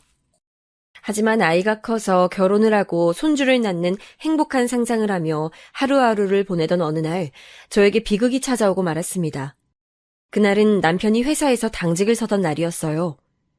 김창식 씨 와이프 되시는 분 맞죠? 얼른 여기로 오셔야겠습니다. 병원에서 온 전화였고 짝짝이 슬리퍼를 신고 정신없이 달려갔을 때 이미 남편은 형체를 잃은 얼굴로 누워 있었습니다. 여보, 안 돼, 여보! 남편과 이별 인사를 주고받을 시간도 주어지지 않았습니다. 남편은 제 얼굴을 한번 보더니 그대로 세상을 떠났어요. 알고 보니 창고에서 불이 나는 바람에 혼자 불을 끄던 남편이 쓰러져 실려온 것이다 하더라고요. 그리고 연기로 인한 질식은 그대로 사망으로 이어졌고요. 그 후 시간이 어떻게 지나갔는지도 모르겠습니다. 남편이 죽은 후 장례식을 치르기까지 머리가 뒤죽박죽이라 생각이 잘 나지 않아요. 그냥 일찍 과부가 된 저를 위로해주던 친구들과 친척들의 위로만 생각이 납니다. 장례식이 끝나고 한참 뒤 남편이 죽은 현실을 자각하게 되었을 땐 이미 눈물이 말라버린 후였어요. 사실 남편을 떠나보낸 슬픔보다도 앞으로 이 아이를 남편 없이 혼자서 키워야 한다는 두려움이 더 컸습니다. 내가 이 아이를 혼자서 남부럽지 않게 잘 키울 수 있을지에 대한 걱정 때문에요. 의지할 수 있는 남편도 친정도 없었기 때문에 더욱 걱정이 앞섰습니다. 차라리 친정이라도 있으면 좋으련만 제가 아이를 키우겠다 결심한 이후로 독하게 인연을 끊으셨기 때문에 그럴 수도 없었습니다. 그런데 세상 모르고 잠에 빠져있는 아이의 얼굴을 보니 독하게 마음먹고 살아야겠다고 생각했습니다. 이제 겨우 2살이 된 이 가여운 아이, 이 아이에게 남은 것은 저밖에 없었고 저한테 남은 것도 이 아이밖에 없었습니다. 전 앞으로 어떤 힘든 일이 있더라도 이 아이와 함께 헤쳐나가겠다고 혼자 다짐했습니다. 아가야, 내가 널 지켜줄게. 내가 어떻게든 널 키울 거야. 전 아이를 안고 혼자 그렇게 미친 사람처럼 중얼거렸어요. 그렇게 저는 과부팔자가 돼서 아이를 홀로 키우기 시작했습니다. 아이를 업고 이 일 저 일 가리는 것 없이 닥치는 대로 다 하면서 살았어요. 주변 사람들은 네 애도 아닌데 못하러 그 고생을 하며 키우냐면서 혀를 끌끌 찼지만 전 하나도 신경 쓰지 않았습니다. 아니 애기 엄마, 젊은 나이에 혼자 애 키우고 사는 거 너무 안쓰러운데 누구라도 만나야지. 더 나이 들면 못 가. 아니에요, 괜찮아요. 아유, 고집 좀 그만 부리고. 내가 건너 우리 아는 친척 동생이 있는데 소개시켜줄까? 그 짝도 한번 갔다 오긴 했는데 성격도 좋고 직업도 괜찮아. 굶기진 않을겨. 가끔은 저한테 다시 시집을 가야 한다며 그러고 어떻게 사냐며 말씀하시는 분들도 더러 계셨어요. 아이 들쳐업고 식당 사장님의 눈치를 살피며 일하는 거 가끔은 뼈가 삭을 것처럼 너무 힘들어 솔직히 그래야 하나 잠시 고민도 들었습니다. 하지만 너무 힘들어 그만 포기해버릴까 하는 순간에 저를 향해 미소 짓는 아이를 보며 그런 생각을 했던 제 자신이 부끄러웠습니다. 나만 바라보는 아이, 나만 믿고 있는 이 아이, 앞에서 약해질 수 없었어요. 아이는 엄마인 저를 참 잘 따랐어요. 먹고 사느라 바빠서 잘 놀아주지도 못하는 저였는데 이런 엄마도 엄마라고 제 볼에 뽀뽀해주며 애교를 부릴 때는 너무 사랑스러워서 볼을 꼬집고 안아줄 수밖에 없었습니다. 남들이 아무리 뭐라 할지라도 저한텐 눈에 넣어도 아프지 않은 사랑스러운 제 아이였어요. 아이를 키우면서 웃지 못할 일들도 참 많았지만 그건 아이를 키워본 부모들이라면 누구나 겪어봤을 일이라고 생각해요. 저도 울고 웃고 하면서 키우다 보니 어느새 시간이 흘러 벌써 아이가 학교에 들어가게 됐습니다. 아이는 매일 퇴근하고 온 저에게 찰싹 붙어서는 오늘 학교에서 무슨 일이 있었는지 제잘제잘 얘기했어요. 저는 하루의 피곤함을 아이와의 수다로 날려보내곤 했습니다. 엄마, 근데 오늘 되게 피곤해 보여. 내가 엄마 해줄래. 응? 우리 아들이? 내가 엄청 시원하게 해줄게. 나 엄마 잘해. 아이가 그렇게 조그마한 손으로 조물딱거리면 그 순간이 그렇게 행복할 수가 없었어요. 어떻게 보면 이 아이가 저를 살게 하고 있었고 힘든 삶을 지탱해주는 유일한 존재라는 생각이 들었죠. 이렇게 평화로운 날이 계속되나 싶었는데 참 하늘도 무심하시죠. 아이가 중학교에 들어가면서부터 지옥이 시작됐습니다. 아이가 중학생이 됐을 때 동네 이웃의 입방정으로 제가 친엄마가 아니라는 사실을 아이가 알게 됐어요. 사실 어느 정도 크면 얘기해 주려고 하고 있었는데 이런 식으로 알게 될 거라곤 예상하지 못했습니다. 아이는 너무 충격을 받은 나머지 삐뚤어지기 시작했어요. 그날 이후로 방문을 닫고 나오지 않는 아이에게 전 날마다 방문 앞에서 애원했습니다. 민철아, 이 문 좀 열어봐, 응? 제발 엄마랑 얘기 좀 하자, 민철아. 아, 절로 가라고! 엄마도 아닌 사람이랑 말 섞고 싶지 않다고! 엄마가 왜 엄마가 아니야. 그래도 밥은 먹어야지. 화내고 밥 먹어, 응? 제가 발을 동동 굴러가며 밥도 먹지 않고 방 안에만 갇혀있는 아이에게 아무리 사정을 해봐도 아이는 꼼짝도 하지 않았습니다. 민철아, 엄마가 미안해. 엄마가 좀 더 일찍 얘기했어야 됐는데 그래도 엄마가 민철이 많이 사랑하는 거 알잖아. 민철아, 방문 열고 엄마랑 얘기 좀 하면 안 될까? 그러자 갑자기 아이가 소리를 빽 질렀습니다. 엄마 소리 하지 말라고! 듣기 싫어! 제 엄마 아니잖아요. 내 엄마도 아니면서 신경 쓰지 말란 말이야! 순간 저한테 소리를 지르는 아이의 모습에 가슴이 무너져 내렸습니다. 전 이 아이를 한 번도 친자식이 아니라고 생각해 본 적 없는데 역시 아닌 건 아닐까요?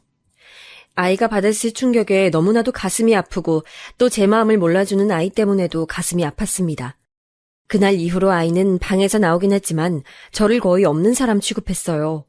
전 아이의 마음을 달래주기 위해 매일 좋아하는 반찬을 해주고 말을 걸며 다가가 보려 했지만 쉽지 않았습니다. 어느 날은 아이가 제일 좋아하던 제육볶음을 만들어 식탁에 차려놓고 아이를 불렀어요. 역시나 대꾸도 안 하는 아이였지만 오늘만큼은 꼭 먹여야겠다는 생각으로 아이의 팔을 끌고 식탁에 앉혔습니다. 아이는 무표정한 얼굴로 가만히 음식만 바라보더군요. 전 제육볶음을 젓가락으로 집어서 아이에게 내밀며 말했습니다. 민철아, 너 제육볶음 좋아하잖아. 엄마가 맛있게 만들었는데 한 입만 먹어주라. 그랬더니 갑자기 아이가 젓가락을 들고 있던 제 팔을 탁 치더니 의자에서 벌떡 일어났습니다. 그러더니 제육볶음이 든 접시를 싱크대에 들고 가서 부어버리는 거 아니겠어요? 그러더니 낮은 목소리로 저에게 한마디 하고선 방문을 쾅 닫고 들어가 버렸습니다. 이딴 거 필요 없으니까 말 걸지 마세요. 전 싱크대에 버려진 제육볶음을 바라보며 한참을 멍하니 서 있었습니다. 저도 모르게 눈물이 차고 흘러넘쳤지만 닦을 생각도 못했습니다. 그저 허망한 마음뿐이었어요. 저의 성급한 마음에 아이와 한 걸음 더 멀어지고 만 것입니다. 그리고 아이는 집에서뿐만 아니라 학교에서도 엇나가기 시작했어요. 항상 예의 바르고 착한 아이였는데 어느 순간부터 불량한 아이들과 어울려 지내는 것 같았습니다. 하루는 아이의 담임 선생님께서 전화가 오셔서 학교에 방문했습니다. 담임 선생님께서는 이렇게 말씀하시더군요. 어머님, 민철이가 요새 애들 돈을 뺏는다는 소문이 있네요. 작년까진 얌전하고 공부만 하던 아이였는데, 그리고 어젠 학교 뒤에서 담배를 피다가 걸려서 부모님 모시고 오라고 했더니 자긴 부모님 없다고 하지 뭐예요? 어머님 혹시 집에서 무슨 일 있었나요? 네? 우리 민철이가 엄마가 없다고 했다고요? 선생님의 말씀에 전 고개를 떨구고 말았습니다. 전 떨리는 마음을 겨우 진정시키고 선생님께 자초지종을 말씀드렸습니다. 그리고 혹시나 민철이가 학교에서 문제를 일으키면 꼭 알려달라고 부탁했지요. 그 후에도 민철이는 계속 엇나가기만 했습니다. 교복을 입고 대놓고 담배를 피우는 건 기본이었고 놀러 간다고 학교를 빠지기도 일쑤였습니다. 그리고 툭 하면 같이 어울리는 친구들을 집에 잔뜩 데려와 시끄럽게 술판을 벌이기도 했죠. 그러던 어느 날은 제가 너무 화가 나 크게 야단을 쳤습니다. 이놈의 자식아! 적당히 해야지, 적당히! 언제까지 엇나갈 건데! 엄마도 지쳐! 엄마도 힘들다고! 엄마 힘든 건 눈에도 안 보여? 그런데 비명을 지르듯 한 말에도 아들은 침을 퇴 보이게 뱉고는 나가버리더라고요. 자기를 찾지 말라면서요. 그렇게 나간 아들은 정말 일주일 넘게 집에 돌아오지 않았고 급기야 제가 실종 신고를 하기에 이르렀습니다. 민철아, 제발. 촛불 하나를 켜고 민철이가 돌아오길 빌었던 게 10일 정도 됐을 무렵 다행히 길바닥에서 자고 있는 아들을 누군가의 신고로 발견할 수 있었고 울먹거리며 집으로 데려와 앉힐 수 있었습니다. 민철아, 이제 다신 안 그럴 거지, 응? 아무리 엄마가 밉고 싫어도 너 밖에 나가 돌아다니고 그러면 안 돼. 잘못되면 엄마는 어떻게 살라고. 하지만 아이는 그 말에 들은 척도 안 하고 벽만 쳐다볼 뿐이었어요. 참 남의 자식 키우는 게 쉬울 것 같냐고 인연을 끊자던 독한 친정엄마의 말이 너무도 생각이 났던 그런 시간들이었네요. 그땐 친정엄마의 말이 모질게만 느껴졌는데 엄마의 말은 모두 사실이었습니다. 아이는 고등학교에 들어가서도 바뀌는 게 없었습니다. 민철이를 다그쳐도 보고 달래도 보았지만 들은 척도 하지 않았습니다. 오히려 비슷한 친구들과 마흔이 어울리면서 더 심해지기만 했죠. 오토바이를 훔쳐서 타거나 지나가는 행인과 시비가 붙어 싸우는 일도 몇 번 있었습니다. 전 민철이가 사고를 칠 때마다 학교며 경찰서며 들락날락거리며 머리를 조아리고 비는 게 일상이었습니다. 민철이는 썩어 문드러져가는 제 마음도 모른 채 방황을 계속했어요. 아유, 참 불쌍해 저 엄마. 지 자식도 아닌데 저리 고생을 하잖아. 아유, 나 같았으면 진작 갖다 버렸지 저걸 왜 붙들고 앉아있어? 어떤 이웃집 여자는 절 향해 그런 말을 하기도 했습니다. 근데 그 순간 그 말이 왜 이렇게 화가 나고 슬펐을까요? 순간 저도 모르게 빽 하고 소리를 지르고 말았습니다. 내 자식 내가 알아서 건사할 거니까 신경 쓰지 마세요! 그래도 그나마 한 가지 다행스러운 건 민철이가 대학 졸업장은 필요하다고 생각을 했는지 1년 바짝 공부를 하는 것 같더니 대충 성적 맞춰서 2년제 대학교로에 들어갔던 겁니다. 대학 생각도 없는 줄 알았는데 얼마나 다행스러웠던지. 허나 이제 성인이 되니 눈에 뵈는 게 더 없는 것 같더군요. 이젠 저한테 존댓말도 쓰지 않고 막말을 하는 지경에 이르렀습니다. 엄마라고 부르지 않은 지는 이미 한참 됐어요. 어느 날은 집으로 날라온 민철이의 휴대폰 요금 고지서를 봤는데 휴대폰 소액 결제를 50만 원이나 한 걸 보게 됐습니다. 깜짝 놀란 저는 민철이를 불러서 다그쳤어요. 민철아, 너 이게 뭐니? 휴대폰 소액 결제를 뭐 하느라고 이렇게 많이 썼어? 그러자 민철이는 손에 들고 있던 TV 리모컨을 집어던지며 화를 냈습니다. 아, 어쩌라고. 당신이 뭔데 상관이야. 내 핸드폰 내 맘대로 쓰지도 못해? 민철이의 말에 저는 입을 꾹 다물 수밖에 없었습니다. 아무래도 남자아이다 보니 이미 제 키를 넘어선 지는 오래됐고 덩치 큰 아이가 저리 행동하니까 아무리 제 아들이어도 무서운 건 어쩔 수 없더라고요. 너 그래도 아무리 그래도 엄마한테... 제 중얼거림은 못 들은 척하는 민철이는 툭하면 저한테 돈을 내놓으라는 둥 뭘 사다 놓게 많았사. 그리고 저는 식당에서 힘들게 번 돈으로 민철이가 요구하는 최신형 휴대폰, 노트북, 카메라 등등 수많은 물건들을 사다 바쳤어요. 이렇게라도 하면 언젠간 제 마음을 알아주고 민철이의 마음도 돌아오지 않을까 하는 신락 같은 희망을 가지고서요. 하지만 민철이의 요구사항이 많아지고 있던 어느 날, 전 충격적인 장면을 목격하고 말았습니다. 민철이가 방에서 제가 사준 멀쩡한 카메라를 발로 밟아서 부수고 있던 것이었어요. 전 방문 틈으로 그 장면을 목격하고 입을 틀어막았지만 애써 못 본 척했습니다. 그리고 민철이는 다음 날 카메라가 망가졌다면서 저에게 더 좋은 모델을 사달라고 하더라고요. 그때 저는 확신했습니다. 민철이가 저를 괴롭히기 위해 일부러 저러는 것이었다는 걸요. 제가 괴로워하고 힘들어하는 모습을 보이면 보일수록 민철이의 행동은 점점 더 심해져만 갔습니다. 민철이는 대학을 졸업하고 나서도 취업할 생각을 하지 않았어요. 그저 저한테서 용돈만 얻어가면서 매일매일 친구들과 술 마시고 여자만 만나러 다니곤 했죠. 술 취해서 누군지도 모르는 여자를 집에 데려온 적도 한두 번이 아닙니다. 이 친구는 누구니? 라고 제가 물어보기라도 하면 제 어깨를 밀치면서 욕설을 내뱉기 일쑤였습니다. 전 그렇게 매일매일 민철이에게 무시당하면서 살았습니다. 아이를 사랑으로 키운 것밖엔 없는데 내가 뭘 그렇게 잘못했다고 이런 수모를 겪어야 하나 생각했지만 그렇다고 하나뿐인 내 자식을 내칠 수도 없는 노릇이었습니다. 전 그저 아이가 철이 늦게 드는 걸 거라며 조금만 더 참으면 나아질 거라고 스스로를 위안할 뿐이었습니다. 하지만 민철이의 씀씀이를 감당하기 위해 저는 쉬는 날도 없이 일을 해야만 했습니다. 밤늦은 시간에 일을 마치고 집에 돌아오면 집안을 난장판으로 만들어 놓고 술에 취한 채 돈을 달라는 아들 때문에 쉴 수도 없었습니다. 전 과도한 스트레스로 위험을 달고 살았고 스트레스성 탈모로 인해 머리를 살짝 쓸어내리기만 해도 머리카락이 한 움큼씩 빠지게 됐습니다. 민철이는 그런 제 속도 모르고 바닥에 굴러다니는 머리카락이 지저분하다며 욕을 하기 일쑤였죠. 도대체 뭐가 그리 못마땅했던 걸까요? 내가 친모가 아니란 사실이 그게 그리 힘들었던 걸까요? 너무도 이해하기 힘들었어요. 민철인 나이를 먹을수록 심해져 갔습니다. 20대 중반이 되면서부터는 밥 먹는데 제가 쳐다봐서 기분이 나쁘다는 이유, 빨래에서 섬유유연제 냄새가 많이 나서 머리가 아프다는 이유 등등 별것도 아닌 걸로 혼자 화가 나서 벽을 치거나 괜히 물건을 부수곤 했습니다. 심지어는 제가 퇴근하고 집에 돌아왔을 때 그냥 제 면상이 꼴보기 싫다는 말을 한 적도 있어요. 전 매일매일 아들에게 그런 모욕을 당하면서도 창피해서 어디에 말을 하지 못했습니다. 그러던 어느 날 제가 일을 하다가 허리를 삐끗하는 바람에 움직일 수가 없어 집에서 쉬고 있었습니다. 밥을 먹어야 하는데 일어나기가 힘들어 어쩔 수 없이 집에서 컴퓨터 게임을 하고 있던 민철이에게 부탁했어요. 민철아, 정말 미안한데 냉장고에 있는 죽 좀 데워서 가져다 줄 수 있을까? 민철이는 제 말을 듣고서도 대꾸도 하지 않더라고요. 그래서 저는 죽어가는 목소리로 한 번 더 부탁했습니다. 민철아, 한 번만 부탁할게. 엄마 허리가 지금 너무 아파서 그래. 그러자 민철이는 게임을 하던 키보드를 주먹으로 콱 내리치더니 데우지도 않은 죽그릇을 꺼내와서 저한테 집어던졌어요.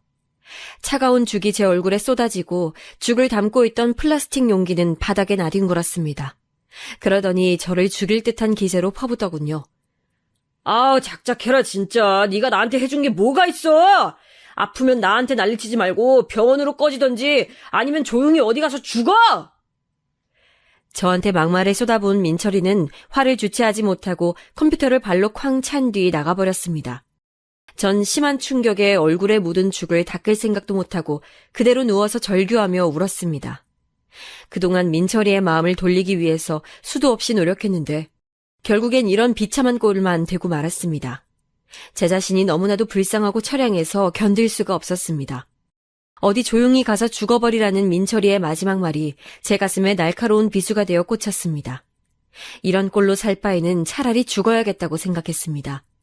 그동안 아들만을 위해서 살아왔는데 그런 아들한테서 외면받는다면 더 이상 살아서 무엇하겠어요. 저는 두 눈을 질끈 감고 허리를 일으켜 세웠습니다. 이상하게도 죽겠다고 마음먹으니 허리 통증도 느껴지지 않더라고요. 전 그대로 차를 타고 집 근처 바닷가로 향했습니다. 집 근처 바닷가에 도착해서 한참을 바위에 앉아 멍하니 있었습니다. 남편과의 결혼부터 혼외자인 아들을 키우게 된 일까지 제 인생을 찬찬히 돌아봤습니다. 차라리 그때 고아원에 맡겼어야 하는 걸까 생각했습니다. 그랬더라면 내 인생이 지금쯤 달라졌을까? 나도 행복해질 수 있었을까? 근데 참 마음 한편으로 이렇게 못돼 먹은 아들이어도 부모 없이 고아원에서 자랐을 생각을 하니 가슴이 아프더라고요. 그리고 한참의 회상 끝에 역시나 죽어야겠다고 다짐한 저는 자리에서 일어났습니다. 추운 겨울바다 앞에서 한참을 앉아 있었더니 다리가 딱딱하게 굳어서 잘 움직여지지 않더라고요. 전 무거운 다리를 이끌고 바다로 한 걸음 한 걸음 다가갔습니다. 바닷물이 다리를 적시자 뼛속까지 얼어버릴 것 같은 한기가 느껴졌습니다. 하지만 죽음의 결심 앞에서는 추위도 별거 아니더군요. 전 한 발 한 발 걸음을 내딛었습니다. 곧 바닷물이 가슴께까지 차오르자 이제 조금만 더 가면 끝이라는 생각에 조금 더 속도를 냈습니다. 물속에서 자유롭게 움직여지지도 않는 다리를 억지로 꾸역꾸역 내딛어가며 앞으로 나아갔습니다. 제가 수영을 할 줄 모른다는 사실이 다행이라고 생각했어요. 혹시나 무의식 중에 살고 싶은 마음이 들더라도 물에 빠지기만 하면 살아 돌아올 일은 없을 테니까요. 바닷물이 목까지 차오르자 전 중심을 잃어 물속으로 빠지고 말았습니다. 그리고 몇 번을 허우적대며 물속에 들어갔다 나왔다 했는지 모르겠습니다. 새까만 물속에서 짜릿짠 물이 코와 입으로 들어오는 동안 민철이의 얼굴이 떠올랐어요. 그대로 저는 세상과의 작별을 고하려던 순간이었습니다. 그런데 그때 갑자기 소란스러운 소리가 들리는가 싶더니 묵직한 팔이 저를 낚아채서 제 얼굴을 물 위로 끌어올렸어요. 그 팔은 제 목을 감고 절 어딘가로 끌고 갔습니다. 전 숨도 제대로 쉬지 못하고 바닷물을 토하며 그대로 끌려갔어요. 그리고 저는 그대로 정신을 잃었습니다. 정신이 들고 보니 낯선 천장 아래 있었어요. 주위를 둘러보니 깨끗한 이불이 제 몸을 감싸고 있었고 팔에는 링거가 꽂혀 있더군요. 전 어느새 병원에 도착해 있었던 거죠. 어리둥절해하고 있던 그때 어떤 젊은 아가씨가 저에게 말을 걸었어요. 아주머니 괜찮으세요? TV에서나 볼 법한 외모의 예쁜 아가씨였습니다. 아가씨는 부드러운 손으로 제 손을 꼭 잡아줬어요. 아주머니 보호자분 안 계세요? 무슨 일이신진 몰라도 바닷속으로 걸어 들어가시길래 깜짝 놀랐어요. 따뜻한 아가씨의 손에 얼어있던 몸이 따뜻하게 녹는 느낌이었습니다. 전 아가씨에게 물었습니다. 그런데 아가씨가 절 구해준 건가요? 아가씨는 그렇다고 하더라고요. 집 앞에서 조깅을 하고 있었는데 이 추운 날 혼자 바닷속으로 걸어 들어가는 저를 보고 기겁해서 바로 119에 신고했다고요. 다행히 119가 금방 와주어서 무사히 저를 구할 수 있었다면서요. 전 얼굴도 모르는 저를 구해준 고마움, 그리고 죽음마저 실패했다는 자책감에 소리내어 울었습니다. 그리고 아가씨는 말없이 저를 안아주었어요. 한참을 울고 나자 아가씨가 집이 어디냐고 물어보더라고요. 혹시 돌아갈 곳이 없으면 당분간 자기네 집에서 지내자면서요. 어차피 본인은 혼자 살아서 심심하던 참이었다고 그냥 딸이라고 생각하고 편하게 대하라고 하면서요. 아, 그래도 될까요? 집이 있긴 한데. 네, 그럼요. 괜찮아요. 무슨 일이신진 모르겠지만 돌아가시기 힘든 거면 잠깐 여기서 머무르셔도 돼요. 참, 그때 이름도 모르는 처음 본 그 아가씨의 얼굴이 마치 천사와 같이 너무나도 선해 보였어요. 전 아가씨의 말에 잠시 망설이다가 집에 돌아가면 무서운 얼굴을 하고 또 저에게 나쁜 말과 행동을 일삼을 아들을 생각하니 마음도 진정시킬 겸 아가씨의 집에서 며칠만 신세를 져야겠다고 생각했습니다. 너무 고마워요. 정말 조금만 있다 갈게요. 그리고 저는 몇 년 만에 처음으로 그 아가씨의 집에서 평온한 일상을 보냈어요. 저에게 막말을 하는 사람도 나쁜 행동을 하는 사람도 없는 그곳에서요. 알고 보니 아가씨의 이름은 미연, 우리 아들보다 2살이 많았는데 부모님은 다른 지역에 계시고 혼자 여기서 일을 다닌다고 하더라고요.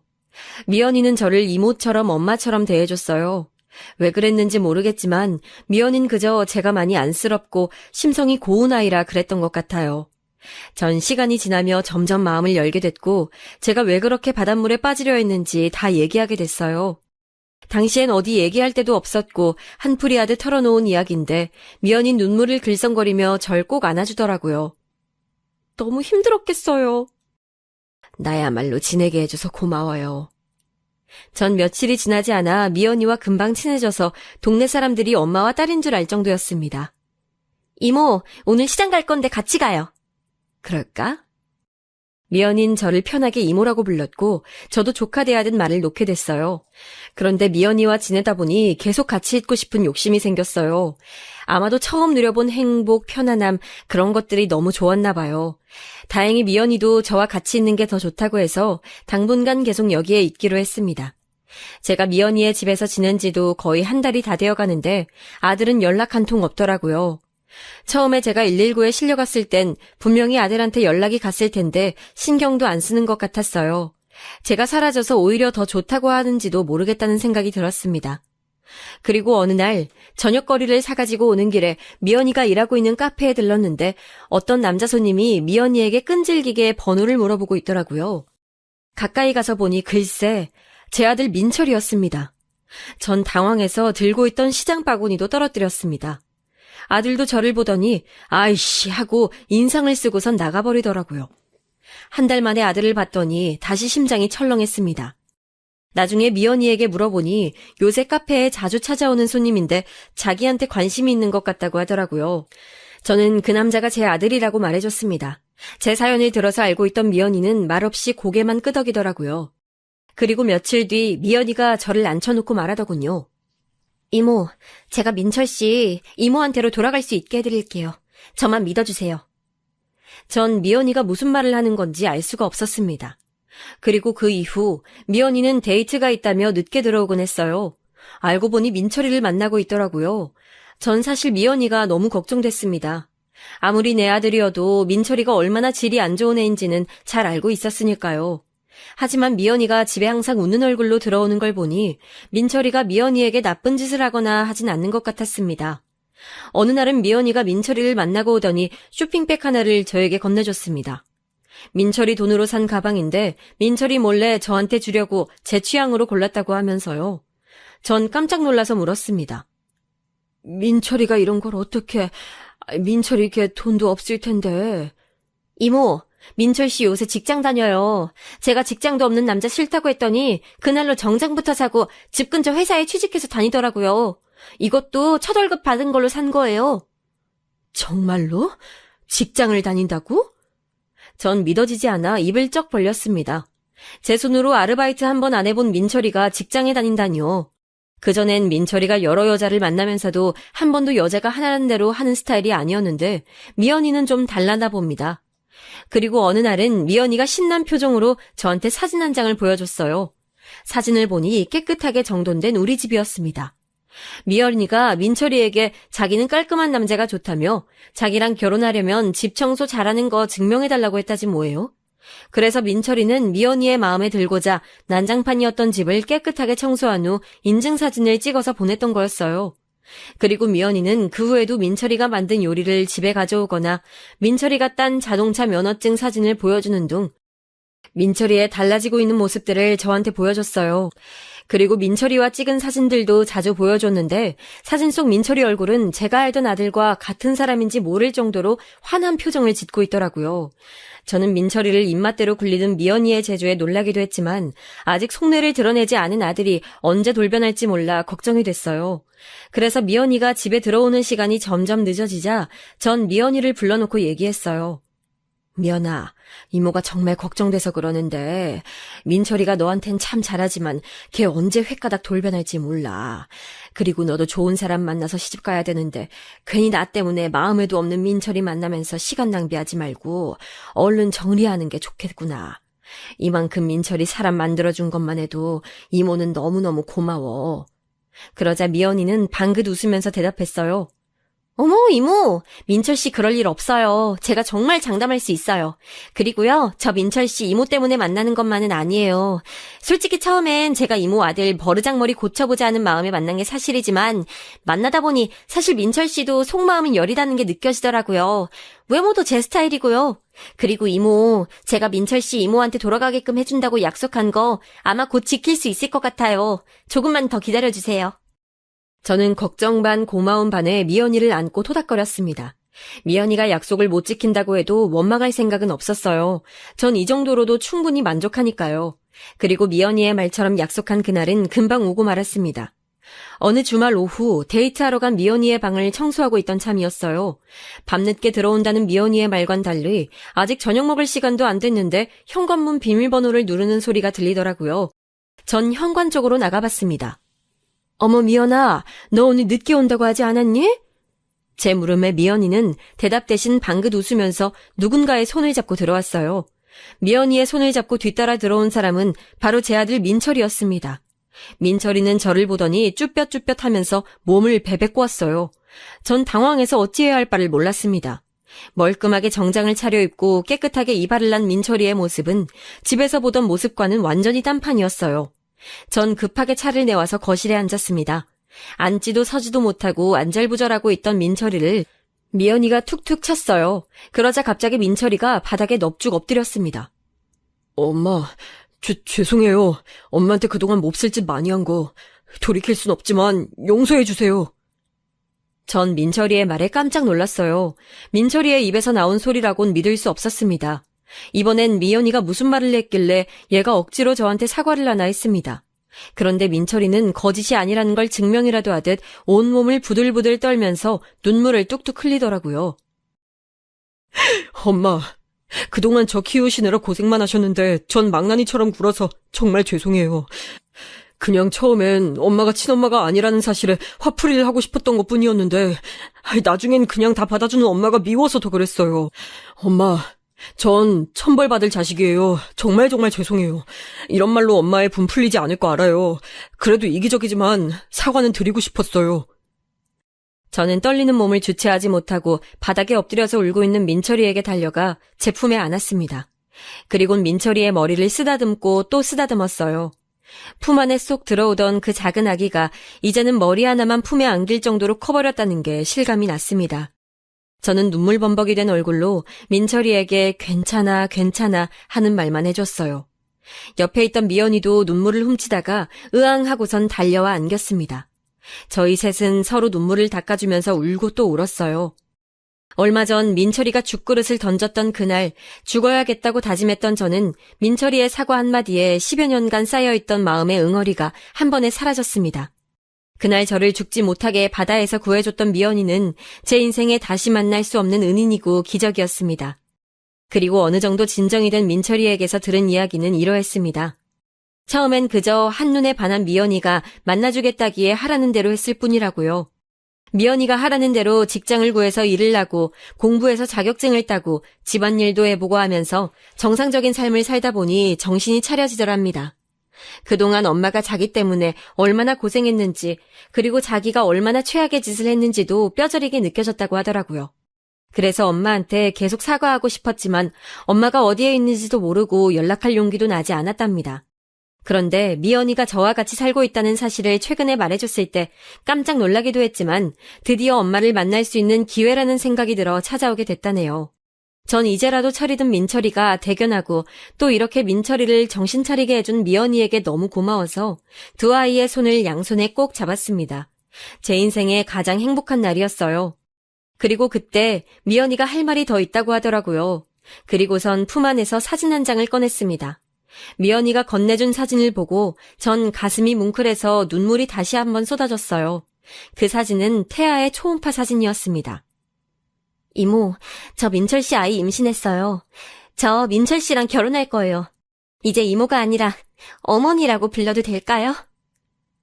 전 눈물바람에 고개를 세차게 끄덕이며 미연이를 안아줬어요. 아이고 미연아, 고맙다, 정말 고맙다. 넌 나한테 있어서 로또보다 더한 기적이구나. 내가 다시 태어나도 너 같은 아이를 만날 수 있겠니? 정말 고맙다 미연아. 전 설레임과 뭉클함이 뒤섞인 오묘한 감정을 느끼며 한참을 미연이 민철이와 함께 회포를 풀었습니다. 차도 마시고 맛있는 것도 먹고 그동안 서로 못했던 얘기도 하면서요. 민철이와 이렇게 마주 앉아 대화하는 게 도대체 몇 년 만인지 할 말이 너무 많아 밤을 샐 뻔했지만 다음날 출근하는 민철이를 위해 못다한 얘기는 앞으로 찬찬히 풀기로 했습니다. 그 일이 있은 후 미연이는 살던 집을 정리하고 저희 집으로 들어왔습니다. 그리고 결혼식은 아이를 낳은 후로 미루기로 했어요. 사돈댁에서도 다행히 우리 민철이를 예쁘게 봐주셔서 별다른 마찰 없이 진행이 됐습니다. 그리고 민철이는 완전히 다른 사람으로 변해서 가족을 위해 하루하루 성실히 살아가고 있답니다. 예쁜 딸에게 부끄러운 아빠가 되지 않겠다면서요. 그리고 시간이 흘러 내일은 우리 손녀딸 돌잔치가 있는 날이에요. 사람들을 많이 초대하진 못하고 사돈 어른들과 가까운 지인들만 불러 집에서 조촐하게 식사를 하기로 했어요. 미연이와 함께 내일 대접할 음식들을 준비해놓고 잠깐 앉아서 쉬는데 창밖을 보니 눈이 많이 오네요. 이렇게 눈이 많이 오는 날 민철이를 처음 만났던 일, 그리고 오늘처럼 추운 날 바다에 빠져서 죽으려는 저를 미연이가 구해줬던 일이 생각이 참 많이 납니다. 두 아이가 없었다면 지금의 저는 없었겠죠. 저에게 기적을 선사해준 두 아이 덕분에 오늘도 희망찬 하루를 보내봅니다. 저보다 더 힘든 일 겪고 계신 분들에게 언젠간 저처럼 밝은 날이 올 거라고 말씀드리고 싶어요. 그럼 여러분들의 일상에 항상 희망이 가득하길 기원하면서 이 글을 마치도록 하겠습니다.